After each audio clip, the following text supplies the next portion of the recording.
La date est le 14 avril 1932 et les physiciens Ernest Walton et John Cockcroft, travaillant au laboratoire Cavendish de l'université de Cambridge sous la supervision du célèbre physicien Ernest Rutherford, vont réaliser une expérience qui changera le monde. Les deux hommes travaillaient sur des recherches déjà menées par leur collègue senior en 1919 lorsqu'il a réussi à désintégrer des particules d'azote en les bombardant avec des radiations alpha émises par des atomes de radium en décomposition. Rutherford espérait aller plus loin dans son exploration de l'atome et donc, après avoir obtenu une subvention de recherche de 1000 livres, il a confié à ses deux collègues la tâche de concevoir un appareil capable de déchirer un atome. Surnommé simplement l'accélérateur Cockcroft-Walton, l'appareil devait être utilisé contre une cible à base de lithium. Depuis la sécurité d'une salle doublée de plomb, les scientifiques ont observé de petits points lumineux apparaissant sur un morceau de sulfure de zinc, confirmant la première désintégration artificielle d'un atome. En d'autres termes, c'était la première fois que l'humanité avait divisé l'atome. Pour cette réalisation, Cockcroft et Walton recevraient finalement le prix Nobel de physique. Mais entre-temps, ils avaient instauré un nouveau domaine de recherche et de découverte scientifique. L'un de ceux intrigués par la recherche à Cambridge était le physicien d'origine allemande Leo Szilard. En examinant la recherche, il a eu une idée incroyable. Si un neutron tiré sur un atome provoque la libération de deux neutrons, chacun frappant un autre atome, répétant et multipliant ainsi le processus, une réaction en chaîne nucléaire se produirait, libérant des quantités d'énergie jusqu'alors inimaginables. À ce moment-là, il ne pouvait pas le savoir, mais Szilard venait de formuler le principe de base du fonctionnement d'une bombe atomique par fission nucléaire. Les bombes atomiques promettaient un pouvoir incommensurable et pouvaient remodeler le paysage géopolitique du globe. Elle a donc été poursuivie avec vigueur par toutes les puissances mondiales qui craignaient de perdre leur influence si elles prenaient du retard à l'ère atomique. C'est l'histoire de la manière dont la Grande-Bretagne, battue et brisée par la Seconde Guerre mondiale, a retrouvé sa place parmi les puissances militaires mondiales en poursuivant l'arme ultime, la bombe à hydrogène. Bienvenue à Guerre du Monde. Szilard a d'abord présenté ses théories à l'amirauté navale britannique avant de se rendre aux États-Unis où, en 1939, il a écrit au président américain Franklin XV Roosevelt. Il a expliqué à Roosevelt que, selon lui, une telle réaction en chaîne nucléaire pourrait être obtenue avec un gros morceau d'uranium au centre d'une arme avec des explosifs conventionnels agissant comme déclencheur de la réaction.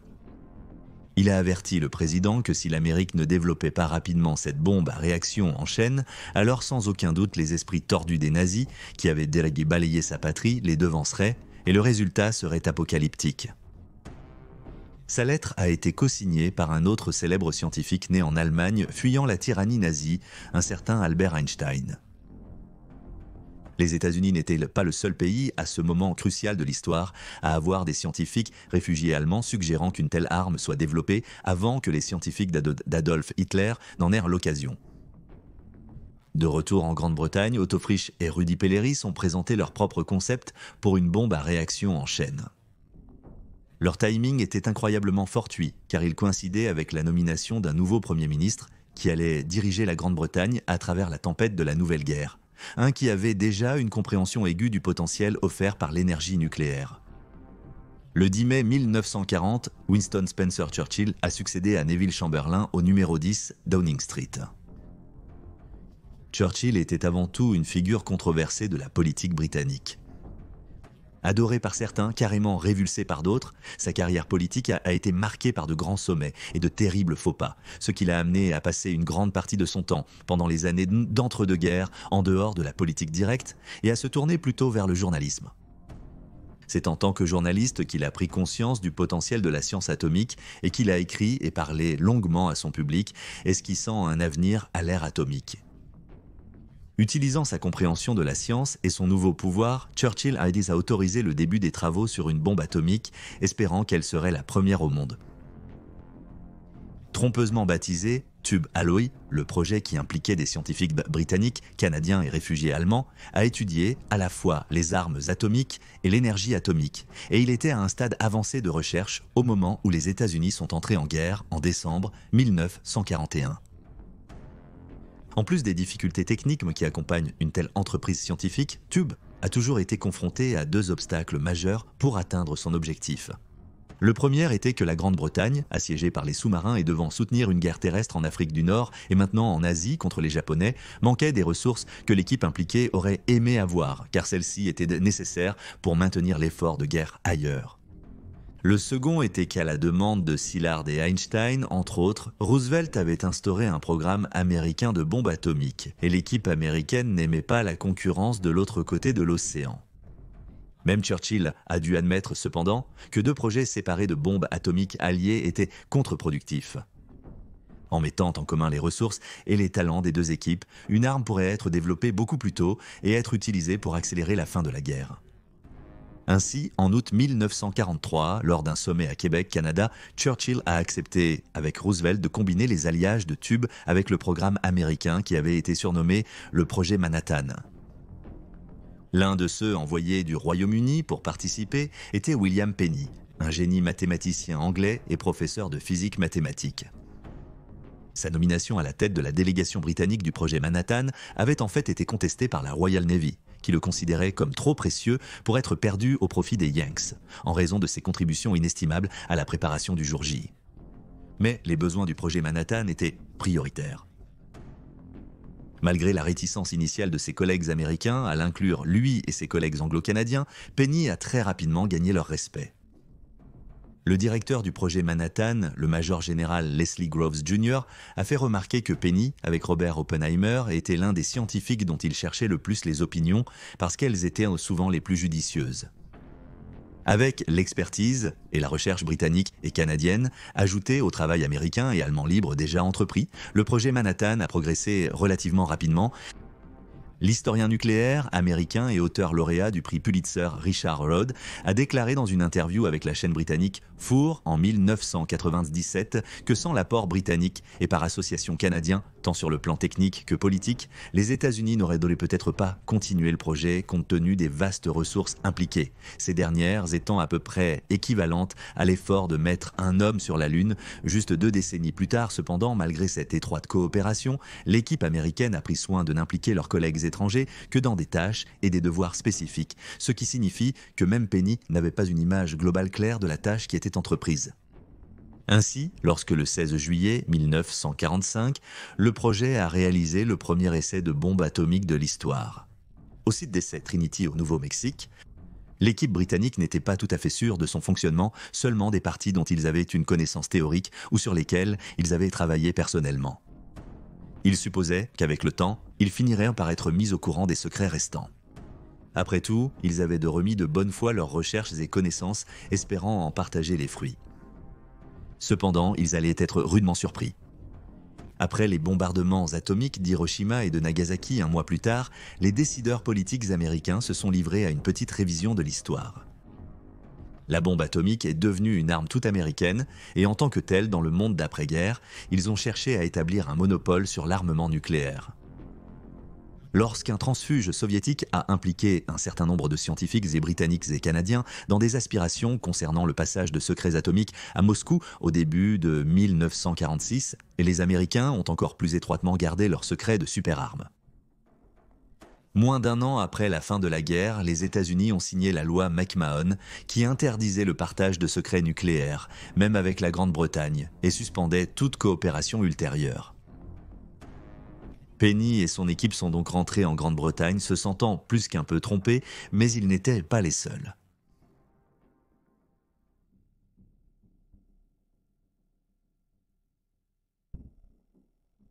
De l'autre côté de l'étang, loin des décideurs politiques, à Washington, l'allié de l'Amérique, la Grande-Bretagne, était battu, brisé, secoué par 5 années de famine causées par les sous-marins et les bombardements de la Luftwaffe, tandis que d'immenses étendues de terre, d'où les bombardiers et les transports avaient décollé vers l'Europe, étaient à maintenant délabrés et superflus.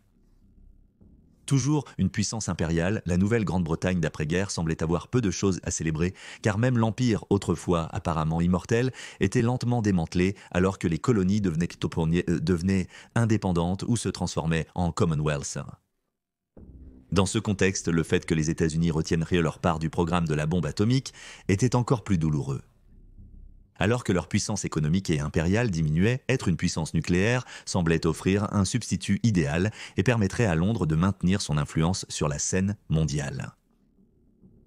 Bien que son gouvernement ait été renversé lors des élections générales de 1945, Winston Churchill, en tant que leader de l'opposition conservatrice, a continué à pétitionner le nouveau gouvernement travailliste sous Clement Attlee pour pousser au développement d'une bombe atomique britannique.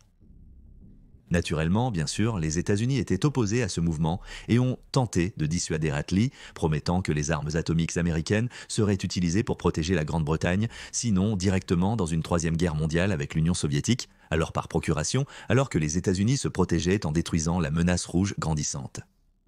Mais cela offrait peu de garanties et, plus important encore pour le gouvernement d'Attlee, le faisait paraître dépendant de Washington et manquant d'indépendance sur la scène mondiale. Ainsi, lorsqu'un comité ministériel s'est réuni le 8 janvier 1947 pour aborder la question de savoir s'il fallait ou non avancer avec le projet, c'était déjà une conclusion préétablie. Cela n'était cependant pas sans controverse. L'argent et les ressources nécessaires seraient bien sûr immenses, à une époque où la Grande-Bretagne luttait pour reconstruire et moderniser son infrastructure. Mais comme l'a dit le secrétaire aux Affaires étrangères britannique Ernest Bevin, je cite, « Nous devons avoir cette chose ici, quel qu'en soit le coût. Nous devons avoir le sacré Union Jack au-dessus de cela. » Fin de citation. Il y avait aussi l'espoir que si la Grande-Bretagne pouvait au moins démontrer aux États-Unis qu'elle avait le potentiel de construire son propre arsenal nucléaire, alors ils pourraient être convaincus de laisser la Grande-Bretagne connaître leurs propres secrets nucléaires, permettant à Londres d'acheter des armes nucléaires américaines sur étagère, plutôt que de concevoir et construire leurs propres armes futures à un coût plus élevé. Une fois de plus, ce serait Penny qui mènerait l'effort britannique. Il n'était pas seulement le plus expérimenté, mais, comme il s'avérerait, il avait encore beaucoup de collègues américains avec qui il pouvait discuter de certains problèmes lorsque le besoin se faisait sentir. Il s'est tourné vers des scientifiques et des ingénieurs qu'il connaissait de son travail précédent, et ensemble, ils ont commencé à travailler sur la bombe britannique, dont l'importance ne semblait que croître pour Attlee et son gouvernement, qui devaient maintenant faire face à une Union soviétique de plus en plus hostile, une hostilité qui, en 1947, conduirait à la fermeture de toutes les voies terrestres vers Berlin-Ouest, menant au pont aérien de Berlin. Initialement doté du nom de code plutôt évident, High Explosive Research, Penny et son équipe ont commencé leur travail à l'arsenal royal de Woolwich.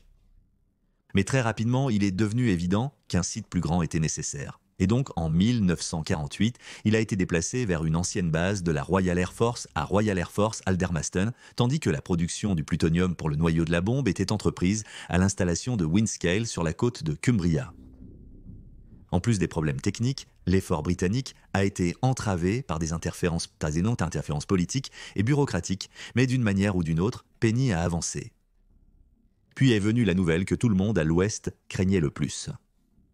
Le 29 août 1949, l'Union soviétique a testé sa propre bombe nucléaire. Bombe! L'engin réacteur-directeur soufflante, One de 22 kilotonnes, était remarquablement similaire à la bombe Fatman des États-Unis. Et la plupart des scientifiques occidentaux supposant que les soviétiques n'auraient pas de bombe avant le milieu des années 50, cela les a amenés à supposer que les espions soviétiques en Amérique et en Grande-Bretagne étaient plus à blâmer pour ce succès que la science soviétique seule. Même avant que la bombe ne soit détonée, les services de renseignement britanniques avaient commencé à soupçonner que le physicien allemand Klaus Fuchs, qui avait travaillé sur le projet Manhattan, avait transmis aux soviétiques des informations scientifiques concernant le traitement de l'uranium et en septembre 1949, il a été convoqué pour un interrogatoire où il a avoué. L'interrogatoire de Klaus a impliqué plusieurs membres des projets de bombes américains et britanniques et n'a fait qu'aliéner davantage les relations entre les États-Unis et la Grande-Bretagne en matière de développement d'armes nucléaires, refusant même de les aider à fournir un site d'essai, forçant le Royaume-Uni à se tourner vers l'Australie et la Nouvelle-Zélande pour obtenir de l'aide. Enfin, en 1952, Penny était prêt à tester sa bombe. Plutôt que d'être détonée sur une plateforme ou larguée d'un avion, la bombe britannique serait plutôt placée à l'intérieur de la coque d'un destroyer désaffecté de la Royal Navy, le Her Majesty's Ship Plymouth, qui serait amarré au large de la baie principale, l'île Trimouille, dans les îles Montebello au large de la côte nord-ouest de l'Australie. Ce choix était délibéré car, à l'époque, on craignait que la Troisième Guerre mondiale ne commence avec les Soviétiques introduisant clandestinement des bombes nucléaires dans les ports occidentaux via des navires marchands pour contourner les défenses et tuer les dirigeants à Londres ou Washington. Sous la bannière de l'opération Hurricane, le 3 octobre 1952, 7 kilos de plutonium raffiné ont été placés à l'intérieur de la bombe, et après le retrait des flottes australiennes et britanniques, la bombe a été détonée, et ce faisant, elle a établi la Grande-Bretagne comme la troisième puissance atomique. Avec une puissance de 25 kilotonnes, la bombe avait un rendement nettement supérieur à l'arme de 15 kilotonnes qui avait détruit Hiroshima, et personne n'était plus satisfait que l'homme qui venait d'être réélu à Downing Street, Sir Winston Churchill. Le problème maintenant, bien sûr, était qu'une bombe nucléaire n'est rien de plus qu'un presse-papier extrêmement dangereux si elle ne pouvait pas être livrée à la cible.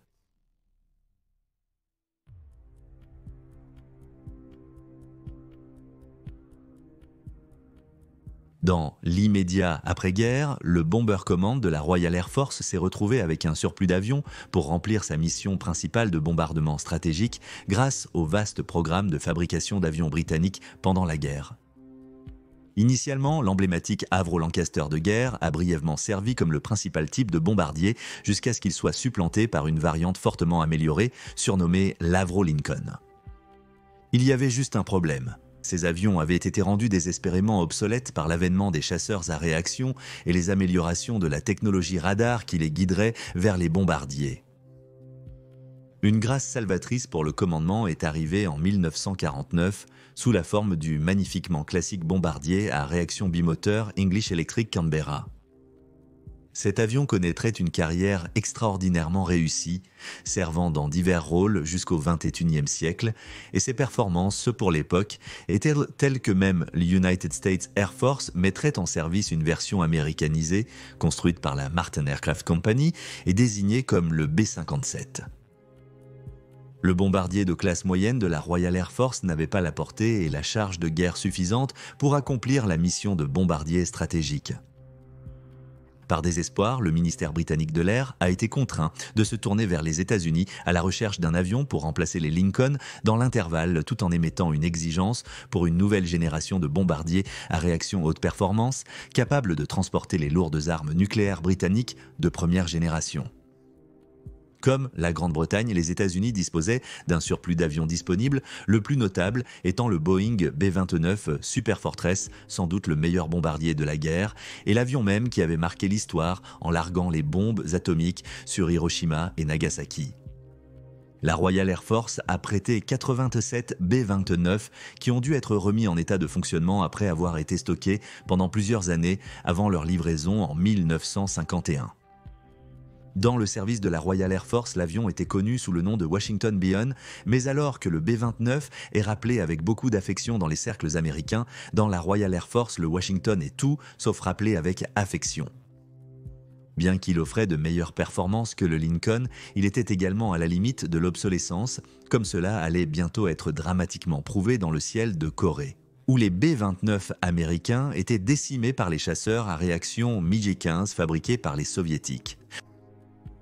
Techniquement, cependant, la Royal Air Force possédait désormais un avion capable de transporter la première génération d'armes nucléaires, bien que celle-ci devrait être initialement fournie par les États-Unis en temps de guerre, bien qu'aucun accord formel n'ait jamais été conclu. Cependant, même alors, le B-29 était à peine capable d'assumer ce rôle. Le défi allait au-delà de simplement soulever la bombe nucléaire dans les airs. Si c'était le cas, même le Lancaster pourrait théoriquement en transporter un, mais plutôt que l'avion devait être capable de voler assez haut et assez vite pour échapper à l'explosion.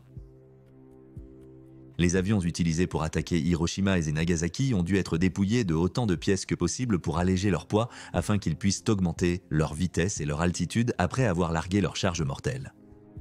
Mais même alors, l'avion a subi de terribles vibrations dues aux ondes de choc après la détonation et ces bombes étaient petites comparées aux nouvelles armes. Il a donc été théorisé que le largage de ces nouvelles armes détruirait probablement aussi le B-29 attaquant ou un Washington. Il aurait également besoin de performances très élevées pour contourner les défenses ennemies de plus en plus sophistiquées. Le ministère britannique de l'air était parfaitement conscient de ces problèmes, même avant que le projet Manhattan n'ait produit sa première bombe d'essai, et ils avaient donc commencé à étudier les spécifications possibles pour un nouveau bombardier à réaction conçu autour de la taille et de la puissance projetée des armes atomiques dès 1944. Cela a conduit à l'émission de la spécification B-35-46 un an après la fin de la guerre. Cela a souligné la nécessité d'un bombardier à ailes en flèche propulsé par réaction avec une vitesse de croisière de plus de 500 nœuds, un plafond de service d'au moins 55 000 pieds et incorporerait certaines des dernières avancées en technologie aéronautique, certaines provenant de recherches allemandes capturées. Compte tenu de l'assèchement des commandes après la guerre et de la haute priorité que le gouvernement britannique avait accordée à son programme d'armes atomiques, chaque grand fabricant d'avions britannique était impatient de décrocher ce contrat lucratif et potentiellement salvateur. Ne voulant pas jouer la prudence, le gouvernement britannique a décidé de sélectionner 2 conceptions pour la production, celles provenant d'Avro et de Handley Page. Ce mouvement n'a pas été une surprise, car ces entreprises avaient été la colonne vertébrale de l'inventaire du Bomber Command pendant la guerre, produisant respectivement le superlatif Lancaster et le robuste Halifax. Pendant ce temps, les frères Short d'Irlande du Nord, qui construisaient principalement des hydravions, mais qui avaient également produit le lourd oublié de la Royal Air Force pendant la guerre, le Short Stirling, se sont vus attribuer un contrat pour construire un 3e avion en cas d'échec si les avions d'Avro et de Handley Page s'avéraient trop ambitieux. Surnommé le Short SA Force Perrine, c'était essentiellement un bombardier de guerre tout à fait conventionnel, mais propulsé par 4 moteurs à réaction Rolls-Royce Avon, montés en paire verticale dans 2 nacelles de moteur. Cependant, l'un des concurrents échoués, Vickers, qui avait construit le célèbre bombardier Wellington, qui a dominé les efforts de guerre initiaux du Bomber Command, pensait qu'ils avaient quelque chose à offrir entre ces 2 approches. George Edwards, le concepteur en chef de Vickers, a plaidé pour ce qu'il a décrit comme un bombardier totalement dépourvu d'humour, qui serait construit en utilisant des techniques et des matériaux éprouvés, mais incorporerait les éléments de conception avancés des nouveaux types en production. Cependant, ce qui a vraiment retenu l'attention du ministère de l'Air, c'est sa promesse qu'il pourrait faire voler un prototype fonctionnel dans les 3 ans, bien avant Avro et Handley Page. Compte tenu de la situation qui se dégradait en Europe suite au blocus de Berlin, le ministère de l'Air a été convaincu et a attribué à Vickers un contrat pour un prototype à tester. Initialement, Vickers avait conçu un design à aile, en flèche, à 6 moteurs avec un armement défensif, mais avec la disponibilité de moteurs à réaction Rolls-Royce Avon plus puissants, le nombre a été réduit à 4. Pour optimiser les performances, les armes défensives ont été retirées. Il utiliserait plutôt la vitesse et la performance en altitude pour échapper à l'interception ennemie, un concept parfaitement démontré par les bombardiers de Havilland Mosquito de la Seconde Guerre mondiale. Étonnamment, compte tenu de la propension au retard des contrats d'avions à l'époque, Edwards a pu tenir parole et le premier prototype a pris son envol après seulement 27 mois, le 18 mai 1951, rendant immédiatement le Sperrin superflu et étant terminé. Malgré la perte du premier prototype moins d'1 an plus tard, à la suite d'un incendie de moteur, les tests se sont déroulés sans encombre. Traditionnellement, les avions du Bomber Command étaient nommés d'après les villes du Commonwealth britannique. Mais ces 3 nouveaux avions marquaient une rupture si radicale avec le bombardement traditionnel qu'il a été décidé de rompre avec cette tradition et à la place, chaque avion adopterait un nom commençant par la lettre V. L'avion à aile delta distinctif d'Avro a ainsi reçu le nom de Vulcan, tandis que l'avion élégant et presque de science-fiction de Handley Page est devenu le Victor. Chez Vickers, un sondage a été réalisé parmi le personnel pour un nom et un a émergé au-dessus de tous les autres, le Valiant. Collectivement, ce trio de bombardiers nucléaires deviendrait connu sous le nom de V-Force, le Vulcan, le Victor et le Valiant. Voulant mettre l'avion en service le plus rapidement possible, une première commande de 25 Valiant a été passée, même avant que le premier prototype ait volé. Une version modifiée, le Valiant B2, optimisé pour la pénétration à basse altitude, a également été développée pour le rôle de Pathfinder, marquant les cibles pour l'attaque par les bombardiers à haute altitude, encore comme le Mosquito pendant la guerre. Cette version a été abandonnée, l'équipement de navigation moderne rendant la mission obsolète. Le 8 février 1955, les premiers Valiant B1 opérationnels ont été livrés à la Royal Air Force et la V-Force est devenue opérationnelle, l'armement principal étant les armes Blue Danube. Le Vulcan suivrait un an plus tard et le Victor un an après cela.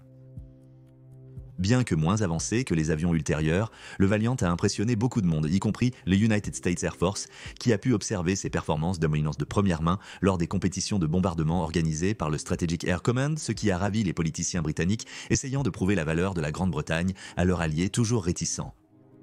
Cependant, la véritable preuve serait démontrée le 11 septembre 1956. Un Valiant B-1 Delano de la Royal Air Force.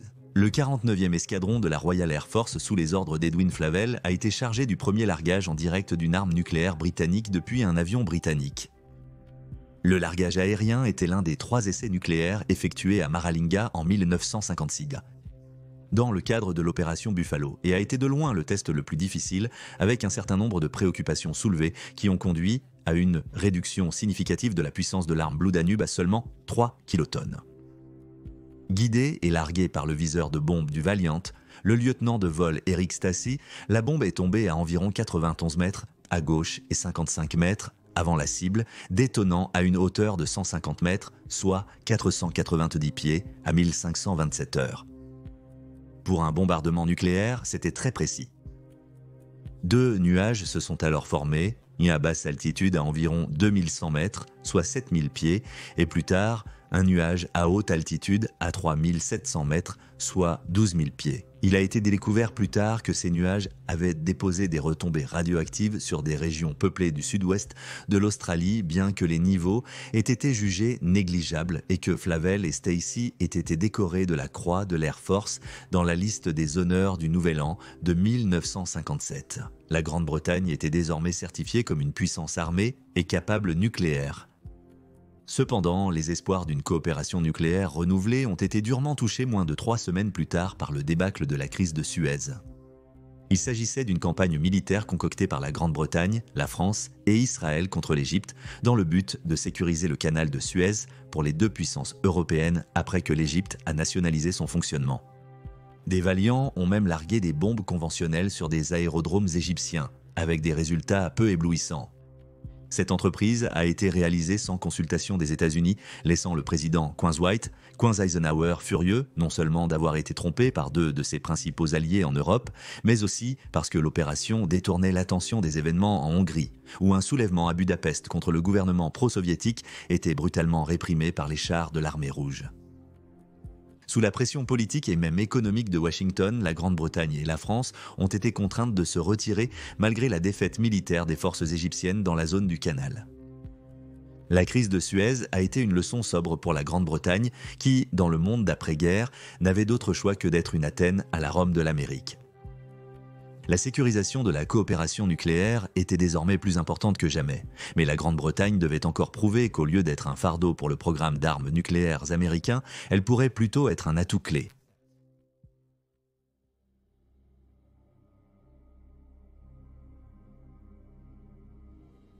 Malheureusement, bien que le Royaume-Uni ait démontré qu'il avait les outils et les talents pour un programme nucléaire, les armes produites par Penny semblaient déjà dépassées. Quelques semaines après le succès de l'opération Hurricane, les États-Unis ont testé la prochaine génération d'armes nucléaires, la bombe à hydrogène. Au lieu d'utiliser la fission nucléaire pour diviser un atome, une bombe à hydrogène, également connue sous le nom de bombe thermonucléaire, fonctionne en fusionnant des isotopes d'hydrogène pour générer une énorme puissance explosive. Elle est si puissante qu'elle nécessite en fait une bombe atomique à fission de première génération comme déclencheur pour démarrer le processus. Surnommée Ivy Mike, la première bombe à hydrogène a été détonée par les États-Unis le 1er novembre 1952 et a produit un rendement de l'ordre de 10,4 mégatonnes, une puissance stupéfiante 700 fois supérieure à celle de la bombe d'Hiroshima. L'arrivée de la bombe H a créé plusieurs défis pour le gouvernement Churchill. Premièrement, il a anéanti les espoirs que l'opération Hurricane convaincrait enfin les États-Unis d'abroger la loi McMahon et de renouveler la coopération sur le développement des armes nucléaires. Si quoi que ce soit, les États-Unis ont redoublé leur politique protectionniste concernant cette nouvelle superarme par peur de perdre le contrôle de celle-ci. Ensuite, moins d'un an après Ivy Mike, les soviétiques ont détoné leur propre bombe à hydrogène, bien que considérablement moins puissante, incitant le gouvernement britannique à réfléchir s'il devait également commencer à travailler sur des bombes à hydrogène ou simplement à améliorer leurs bombes à fission, qui avaient encore un rôle tactique utile pour cibler les aérodromes et les zones de rassemblement pour les armées hostiles, mais qui manquaient du facteur de dissuasion des armes à hydrogène américaines ou soviétiques, laissant la position de la Grande-Bretagne considérablement affaiblie. Un autre problème croissant se posait au gouvernement de Churchill à ce moment clé.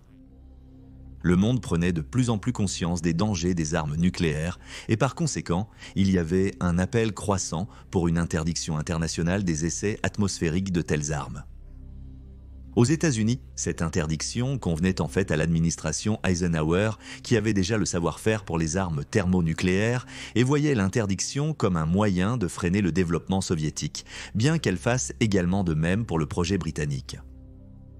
Ce mouvement n'a été qu'exacerbé par un incident impliquant un chalutier de pêche japonais, le Lucky Dragon 5, contaminé par les retombées d'un essai américain à Bikini Atoll le 1er mars 1954, qui a finalement conduit à la mort de l'un de leurs marins. Malgré les assurances données à Truman avant qu'il ne transmette le pouvoir à Eisenhower que la Grande-Bretagne n'avait aucun intérêt à développer une arme de classe mégatonne, en 1954, Churchill a autorisé le début des travaux. Churchill a annoncé la décision à son cabinet le 7 juillet, mais il était loin d'y avoir un consensus et il a fallu près de 3 semaines de débats intenses avant qu'il puisse aligner son gouvernement. Le 19 juillet, le gouvernement britannique a créé l'Autorité de l'énergie atomique du Royaume-Uni pour réguler et coordonner le programme nucléaire britannique, Penny restant à la tête du groupe d'armes à Aldermaston. Suivant les ordres de Churchill, Penny et son équipe ont repris leurs travaux sur la conception d'une bombe à hydrogène britannique.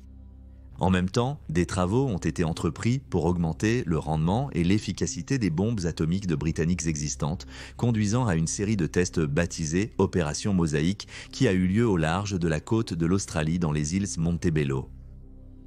Ces tests étaient liés au projet de bombes à hydrogène, mais n'étaient pas eux-mêmes des bombes à hydrogène, le gouvernement britannique ayant promis au gouvernement australien qu'aucune de ces armes ne serait testée en Australie. Au lieu de cela, les 2 tests mosaïques ont exploré l'utilisation du lithium-6 et du deutérium pour augmenter le rendement des bombes. Le premier dispositif a été détoné le 16 mai, suivi du second le 19 juin.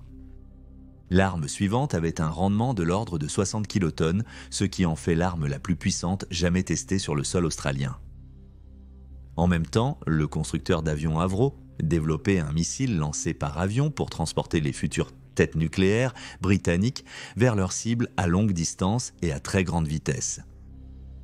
Cette arme, surnommée Blue Steel, signifiait qu'en temps de guerre, les bombardiers 5 n'auraient de plus à survoler la cible, qui serait probablement fortement défendue par des chasseurs soviétiques et des missiles basés au sol, augmentant ainsi leurs chances de survie.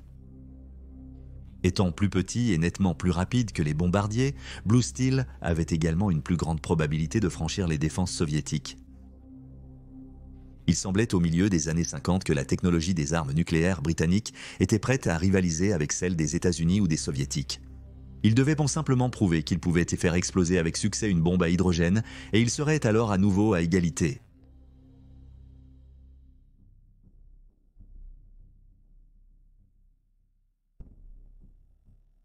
L'équipe de Penny savait que les tests atmosphériques prendraient probablement fin assez tôt. Ils devaient donc travailler rapidement. Il a donc présenté 3 propositions d'armes de classe mégatonne sur lesquelles son équipe devait travailler et comme c'était la pratique standard à l'époque, chacune se voyait attribuer un nom de code coloré pour la distinguer. Désigné sous le nom de bambou vert, le premier était un design intermédiaire qui incorporait à la fois du combustible de fusion et de fission superposés. Afin de produire le rendement requis, l'implosion du noyau fissile devait être extrêmement uniforme, nécessitant un système d'explosion complexe à 72 points. Cela a non seulement abouti à une arme très grande, ce qui limitait potentiellement les moyens de la livrer à une cible, mais augmentait également les chances de dysfonctionnement lors du système de tir. L'approche la plus basique a été surnommée Orange Herald. Ce ne serait pas une bombe thermonucléaire, mais elle s'appuierait plutôt sur les recherches déjà menées pour améliorer les armes à fission. Le projet Orange Herald était dirigé par le physicien John Bryan Taylor, l'un des membres les plus juniors de l'équipe de Penny, qui n'avait quitté le service actif dans la Royal Air Force qu'en 1952 et obtenu son doctorat en 1955, mais il s'est avéré avoir un intellect vif et un avenir très prometteur devant lui. L'arme suivante a été désignée Green Granite. Pour cette conception, Penny a opté pour une formule impliquant l'implosion de radiation et le staging. Il y aurait 3 étapes qu'il a appelées Tom, Dick et Harry, Tom étant l'étape principale impliquant une bombe à fission standard. La détonation de la bombe Tom produirait des radiations pour imploser une deuxième étape, DIC, un autre dispositif de fission qui à son tour ferait imploser Harry, un tertiaire thermonucléaire. Il y avait cependant un certain désaccord au sein de l'équipe de Penny, quant à savoir si le combustible thermonucléaire d'amplification devait être placé à l'intérieur du noyau creux, comme dans Orange Herald, ou enveloppé autour, comme dans Green Bamboo. En même temps, Penny s'est retrouvée de plus en plus à devoir courtiser le gouvernement et le peuple australien afin de maintenir leur soutien aux essais nucléaires. À cet égard, la nature modeste et presque timide du scientifique lui a valu beaucoup de crédit aux yeux du public australien, car il contrastait fortement avec les personnalités autoritaires et souvent arrogantes qu'ils étaient devenus attendre des politiciens et dirigeants britanniques. Cependant, il y avait toujours une résistance aux essais de bombes à hydrogène dans ou près du territoire australien. Se rendant compte que les îles Montebello n'étaient pas une option pour le programme thermonucléaire, les politiciens britanniques ont commencé à fouiller d'autres sites d'essais potentiels. À un moment donné, il a même été proposé que les tests soient effectués en Antarctique, bien que cela aurait sans doute suscité une opposition généralisée de la part des amis comme des ennemis. Plusieurs îles du Pacifique Sud ont également été envisagées, dont certaines relevant de l'administration de la Nouvelle-Zélande. Cependant, le Premier ministre néo-zélandais Sidney Holland était parfaitement conscient de l'opposition croissante à l'égard des essais nucléaires au sein de sa propre population, et avec une élection générale imminente en 1957, les demandes britanniques ont été rejetées. Au fur et à mesure de l'avancement des travaux sur les bombes, le choix s'est réduit à l'île Malden ou à l'île Mekin, dans la région du Pacifique central. Les 2 îles étaient inhabitées, et de manière unique, elles étaient revendiquées à la fois par les États-Unis et la Grande-Bretagne, qui les administraient conjointement. Finalement, Malden est devenue la favorite suite aux enquêtes aériennes et maritimes menées respectivement par la Royal Air Force et la Royal New Zealand Navy, le Premier ministre Holland étant toujours prêt à coopérer avec les tests s'ils avaient lieu ailleurs. Avec Malden choisi comme site d'essai, la base principale pour le personnel militaire et scientifique, ainsi que pour les nombreux observateurs, devait être établie sur l'île Christmas, maintenant connue sous le nom de Kirimati, à environ 400 milles nautiques au nord. Alors qu'au sud se trouvait l'île de Penrhyn qui était utilisée par l'United States Air Force comme site de surveillance technique et station météorologique. Alors que les travaux commençaient pour préparer la zone à la dévastation massive qui allait s'abattre sur elle, le gouvernement britannique a donné un nom de code au test. Nom de code, Grapple.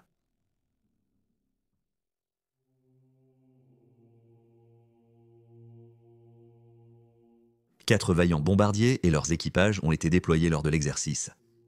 Tous provenant du nœud de la Royal Air Force. 49 escadrons basés sur l'île Christmas et commandés par le commandant d'escadre Kenneth Hubbard. 4 autres Valiant ont été utilisés pour transporter les composants des bombes, les dernières pièces pour le test du Granite Core arrivant par Valiant le 10 mai 1957. Bien que la position officielle des États-Unis était encore largement opposée au test, par peur de perdre leur monopole, le United States Air Force a néanmoins fait de grands efforts pour soutenir leurs alliés, fournissant des bases aux États-Unis et à Hawaï pour que les équipages de ces vols de livraison puissent se ravitailler et se reposer. Le jour après l'arrivée des dernières pièces de Granite Core, les Valiants ont effectué une répétition générale. 2 Valiants ont décollé, l'un agissant comme l'avion de livraison et l'autre pour surveiller les événements, ce que les équipages appelaient du grandstanding. Puis enfin, le 15 mai, l'autorisation a été donnée pour que le test puisse procéder. Le Valiant, piloté par le commandant d'escadron Hubbard, a décollé de l'île Christmas à 0900 heures en direction de sa cible et armé du dispositif en Granite Core. À 1038 heures, le dispositif a été largué d'une altitude de 45 000 pieds, après quoi le Valiant a tourné brusquement alors que la bombe continuait à avancer par inertie en tombant, augmentant autant que possible la distance de l'avion avant qu'elle ne se déclenche. Du point de vue de l'équipage, il volait essentiellement de nuit, car toutes les fenêtres étaient recouvertes peu de temps avant le largage afin de protéger les yeux de l'équipage de l'éblouissement de l'explosion. 52 secondes après le largage, la bombe a explosé. À travers les minuscules interstices laissés dans les fenêtres des Valiant par les volets qui les recouvraient, des faisceaux de lumière brillants éclairaient les cadres des fenêtres. Quelques secondes après, l'onde de choc a fait trembler le Valiant de Hubbard et l'avion de la tribune. Une deuxième explosion un peu moins puissante a suivi, avec des ondes de choc rebondissant dans l'air après avoir frappé le sol. La bombe était conçue pour exploser à 9000 pieds au-dessus du sol dans le but de réduire la quantité de poussière irradiée qui résulterait en retombées radioactives. En analysant les résultats de l'explosion dans les heures qui ont suivi, Penny a été quelque peu déçu par l'ensemble de l'événement. L'explosion n'était qu'une infime fraction de ce qu'il avait prévu, produisant une déflagration d'à peine 300 kilotonnes. Il a également été découvert plus tard que l'équipage de Hubbard avait manqué leur cible de 382 mètres. Bien que lorsqu'il visait un aérodrome ou une petite ville, l'arme était encore susceptible d'annihiler tout. Malgré les rapports de Penny qui indiquaient le contraire, le gouvernement britannique a déclaré le test réussi, bien qu'il soit plutôt vague quant à savoir si la Grande-Bretagne était vraiment une puissance thermonucléaire. Pendant ce temps, Penny a décidé qu'il allait maintenant annuler le test du granit vert et à la place modifier le design du granit court pour produire un nouveau design, le granit violet. Il comporterait de l'uranium-2,3, 5 supplémentaires, et un boîtier externe en aluminium.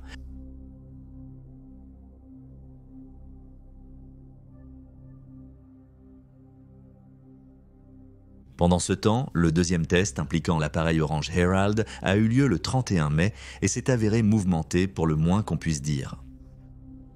Encore une fois, l'arme serait transportée par Valiant XD 822, mais cette fois pilotée par le chef d'escadron Dave Roberts.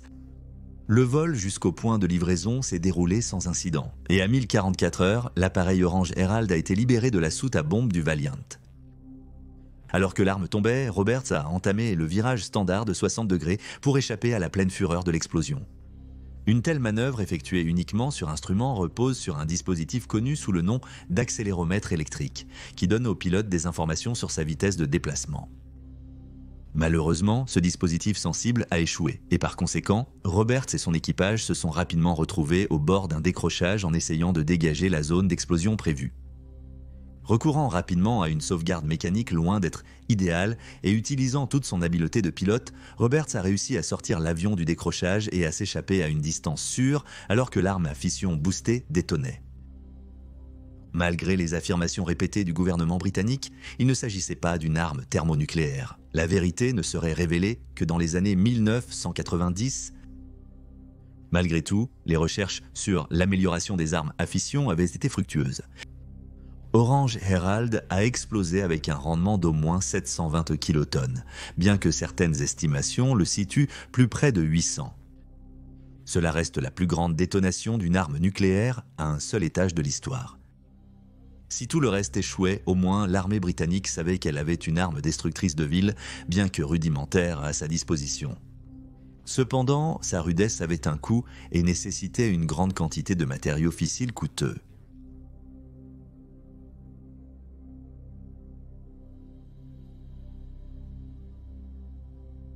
Ayant retravaillé l'arme en granit court, en granit violet, Penny était prête à tester à nouveau l'arme thermonucléaire.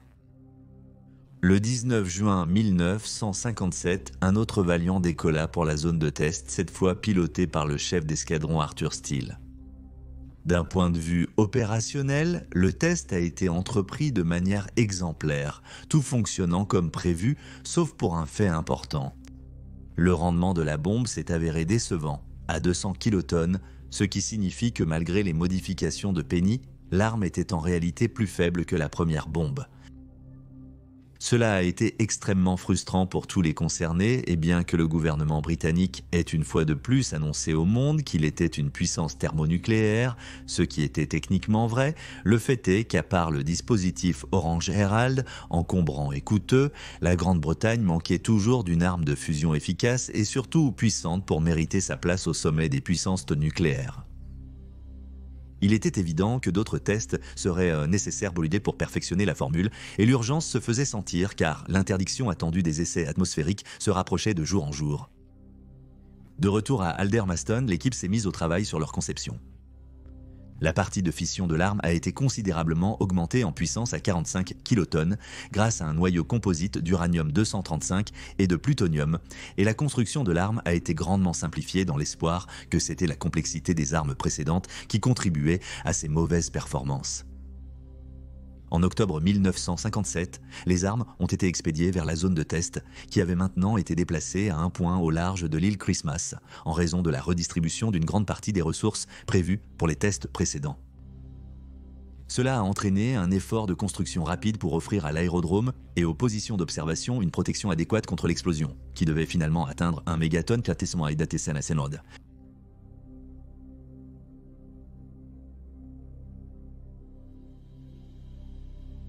Le test était prévu pour le matin du 8 novembre 1957, mais le gouvernement britannique avait retardé l'émission de l'avis requis aux navires traversant la zone pour des raisons de sécurité. L'équipe de l'United States Ship Penny et les équipages du Royal Air Force Valiant ont effectué leur dernière vérification et ont pris un peu de repos. Un avion de patrouille maritime Royal Air Force Shackleton, effectuant une balayage de sécurité de la zone, a découvert quelque chose qui menaçait de faire échouer toute l'entreprise. Aux premières heures, un cargo battant pavillon libérien, le SSFI, avait été détecté naviguant involontairement directement dans la zone d'essai. L'équipage de l'EFI n'était pas au courant de l'avertissement britannique, ayant navigué après qu'il ait été émis et ayant été largement hors de contact avec la Terre alors qu'il traversait le vaste océan Pacifique.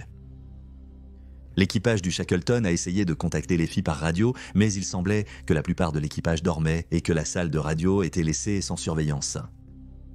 Le Sir Majesty's Ship Cossack a donc été dirigé vers la position du navire et il semblait que le test devrait être annulé. Jusqu'à un peu après 0600 heures, le Shackleton a signalé que finalement quelqu'un à bord de l'EFI avait répondu à la radio et le navire a navigué en sécurité.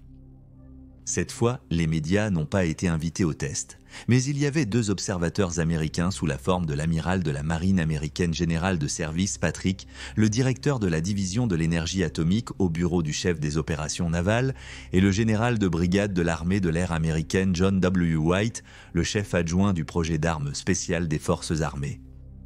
La marine royale de Nouvelle-Zélande a également fourni 2 navires pour surveiller la météo, tandis que le destroyer britannique Her Majesty's Ship Cossack était chargé d'assurer la sécurité dans la zone d'essai. À 07h35, le Vickers Valiant XD 824, piloté par le chef d'escadron Barney T. Millett, a commencé à démarrer ses moteurs avec l'appareil sinistrement surnommé Round A dans la soute à bombe de son avion, et bientôt il était sur la piste. Une fois de plus, un autre Valiant s'est joint à lui et son équipage en position de tribune. Un peu plus d'1 heure plus tard, après avoir effectué les dernières vérifications et obtenu l'autorisation, la bombe a été larguée de son avion au-dessus de la zone cible, après quoi il a immédiatement commencé son action d'évasion, se détournant de l'arme descendante alors qu'elle s'arc-boutait vers le bas vers la cible. À 0847 heures, la bombe a explosé. Immédiatement, tous ceux qui observaient savaient qu'ils avaient enfin remporté le succès. L'explosion était non seulement la plus grande jusqu'alors, mais aussi plus importante que prévu. Beaucoup plus grande, en fait, car le rendement de cette bombe, conçue et fabriquée par les Britanniques, serait finalement enregistré à 1,8 mégatonnes. En fait, elle était si grande et si inattendue que l'explosion a endommagé plusieurs bâtiments et avions stationnés sur l'île. Et donc, cette fois, lorsque le gouvernement britannique a annoncé qu'il faisait désormais partie du club thermonucléaire, avec les Américains et les Soviétiques, ce n'était plus une exagération ou un clin d'œil. La Grande-Bretagne détenait désormais l'arme suprême.